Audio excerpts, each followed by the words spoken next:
नमस्कार, आदाब, सत श्री अकाल और अस्सलाम वालेकुम। मैं हूं मोहम्मद अहमद काज़मी, लेकर आया हूं आपका पसंदीदा कार्यक्रम ग्लोबल न्यूज़। इस वक्त एक बड़ी खबर यमन से है, जहां 2015 में वहां के हूथियों के खिलाफ जंग छेड़ने वाले सऊदी अरब और यूनाइटेड अरब एमिरेट्स ही आपस में बुरी तरह से आमने सामने हैं।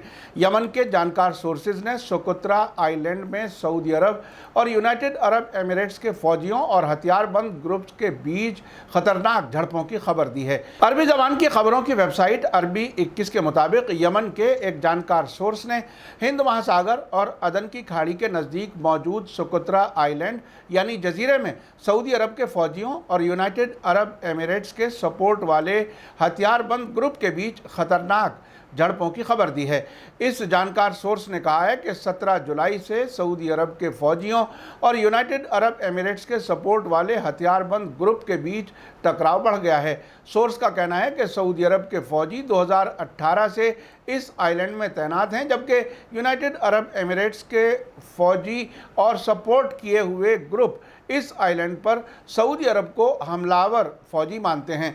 इस सोर्स ने अपनी पहचान न बताने की शर्त पर कहा है कि अंतरिम परिषद यानी इंटरिम काउंसिल के एक हथियारबंद ग्रुप ने पिछले दिनों सोकोत्रा आइलैंड में सऊदी अरब के एक अस्पताल पर हमला किया और उस पर ज़बरदस्त फायरिंग की। रिपोर्टों में बताया गया है कि यूनाइटेड अरब एमिरेट्स की सपोर्ट वाली इंटरिम काउंसिल के सरबराहों और कमांडरों ने इस कार्रवाई को सपोर्ट किया था। इस बीच दुबई से रॉयटर्स ने कल ही खबर दी है कि सऊदी अरब में सरकार को सपोर्ट करने वाले सियासी एक्सपर्ट यमन में यूनाइटेड अरब एमिरेट्स के रोल की अवामी तौर पर नुक्ताचीनी कर रहे हैं। ऐसा बहुत कम होता है। इससे खाड़ी के दो मुल्कों के बीच सियासी और कारोबारी टेंशन जाहिर हो रही है। दोनों मुल्कों के बीच तेल के प्रोडक्शन के बारे में इख्तलाफ इसकी एक बड़ी वजह हो सकती है। अब से पहले भी मीडिया में ऐसी रिपोर्टें आ चुकी हैं कि यमन और तेल के प्रोडक्शन के मामलों में दोनों मुल्कों के बीच इख्तलाफ बढ़ रहा है। रॉयटर्स की रिपोर्ट में कहा गया है कि यमन में सऊदी अरब अपने सपोर्ट वाले मंसूर हादी की सरकार और यूनाइटेड अरब एमिरेट्स के ज़रिए सपोर्ट किए जाने वाले सेपरेटिस्ट यानी अलगाववादी ग्रुप के बीच टकराव को रोकने की कोशिश कर रहा है। यूनाइटेड अरब एमिरेट्स की सपोर्ट वाला ग्रुप जंग को बढ़ाने की कोशिश कर रहा है, जबकि सऊदी अरब इस जंग से बाहर निकलना चाहता है। सऊदी अरब के जाने माने पॉलिटिकल कमेंटेटर सुलेमान अल उकैली ने अपने ट्विटर पर लिखा है कि अगर Abu Dhabi south Yemen crisis के बारे में रियाद समझौते को लागू करने में मदद नहीं करता है और इसमें रुकावट डालता है, तो मुझे लगता है कि सऊदी अमीराती ताल्लुकात का इम्तहान जारी रहेगा। इस बीच सऊदी अरब के अखबार औकाज़ के डिप्टी एडिटर अब्दुल्ला अल हथैला ने अपने ट्वीट में लिखा है कि सऊदी सरकार और अवाम किसी को भी यमन की सिक्योरिटी के साथ छेड़छाड़ करने और उसे नुकसान पहुंचाने की इजाज़त नहीं देंगे। इसका सब्र बहुत अच्छा हो सकता है, लेकिन इसकी भी लिमिट है। रॉयटर्स न्यूज़ एजेंसी ने अपनी रिपोर्ट में लिखा है कि खाड़ी के अरब मुल्कों में सरकारी अफसरों के ज़रिए सोशल मीडिया की बारीकी से निगरानी की जाती है और सऊदी अरब में सरकार के सपोर्ट वाले सियासी एक्सपर्ट आमतौर पर सरकार के दोस्त मुल्कों की नुक्ताचीनी करने से बचते हैं।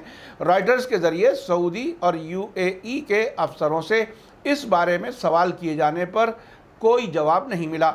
आपको बता दूं कि यमन का सोकोत्रा आइलैंड समंदरी कारोबारी जहाज़ों की आमद और रफ्त के लिहाज से स्ट्रेटेजिक तौर पर बहुत अहम है। यूनाइटेड अरब एमिरेट्स इस पर बहुत पहले से ही कब्ज़ा करना चाहता है। यहाँ अक्सर इजराइलियों के आने की भी खबरें आती रही हैं। हाल ही में इंटरनेशनल मीडिया में इस जजीरे पर 2 हवाई पट्टियों की मौजूदगी की खबर दी गई थी। इस रिपोर्ट में सैटेलाइट के ज़रिए ली गई तस्वीरें भी छापी गई थीं। अब जबकि यमन जंग में हूथियों की तरफ से सऊदी अरब को ख़तरनाक जवाबी हमलों का सामना है और जीज़ान के आसपास बड़ा इलाका हूथियों के कब्ज़े में जा चुका है, सऊदी अरब और यूनाइटेड अरब एमिरेट्स के बीच टकराव काफ़ी अहम है।